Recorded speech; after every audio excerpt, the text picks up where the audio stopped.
इस लेसन में मैं आपको बताऊंगी कि एनवेलप कैसे बनाते हैं। अगर आपका लेटर रेडी है, आपका डॉक्यूमेंट रेडी है मेल करने के लिए, तो आपने एनवेलप पे एड्रेस लिखना है और कैसे उसको प्रिंट करना है। इसके लिए आपने मेलिंग स्टेप पे जाना होगा। मेलिंग स्टेप के बाद क्रिएट ग्रुप में आप देखेंगे कि यहाँ एनवेलप्स है, क्लिक कर दें एनवेलप में।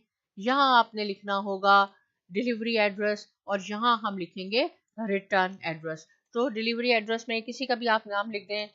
सपोज हम लिखते हैं नबील इसहाक, राइट, रैंडमली कोई भी आप नाम लिख सकते हैं जो आपने भेजना हो। जहां मैंने ये लिखा है 6th street east Pakistan, right. Set city का नाम आपने जो भी आपको हुआ वो लिख दें आप। रिटर्न एड्रेस पे हम लिखते हैं रॉबर्ट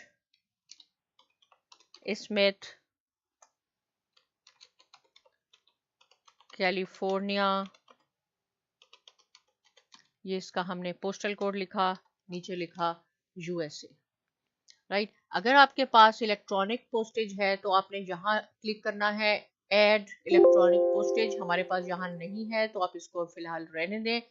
यहाँ से आप इसको प्रिंट कर सकते हैं। और अगर आपने ऑप्शंस में जाना है कि फ़ॉन्ट कितना हो, फ़ॉन्ट साइज कितना हो, तो आप यहाँ क्लिक कर लें। यहाँ क्लिक करने के बाद एनवेलप साइज, यहाँ से आप एनवेलप का साइज जो भी आपके प्रिंटर में मौजूद है वो यहाँ से आपने सेलेक्ट करना है। साइज 9, साइज 14, B4, B5 यहाँ से आपने सेलेक्ट करना है। सपोज हमने ये सिलेक्ट किया, इसके बाद आप फॉन्ट पे चले गए। फॉन्ट पे आपने जहाँ जाके देखा कि आपने बोल्ड करना है इसको। सपोज फॉन्ट साइज हम 16 कर देते हैं ताकि मोर प्रोमिनेंट हो। ये एरियल ब्लैक हो गया। यहाँ से हमने ये सेट किया और अब आप इसको ओके कर दें। यहाँ से आपने रिटर्न एड्रेस का फॉन्ट देखना है तो उसका भी अगर आप चाहते हैं कि हम सेम ही कर दें, उसका भी हमने सेम कर दिया। यहाँ पे आपको इसका प्रीव्यू नज़र आएगा, यहाँ आप इसको ओके करें, यहाँ आप इसको ओके कर दें। ऐसा आपके पास आ जाएगा।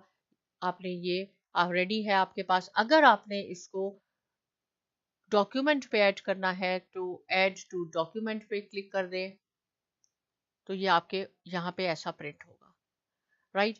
ये साइज है आपका, एनवेलप प्रिंटर में मौजूद है। आप प्रिंट की कमांड दें और आपका एनवेलप प्रिंट हो जाएगा। इससे रिलेटेड कोई क्वेश्चन है कमेंट सेक्शन में लिखिए और बहुत शुक्रिया।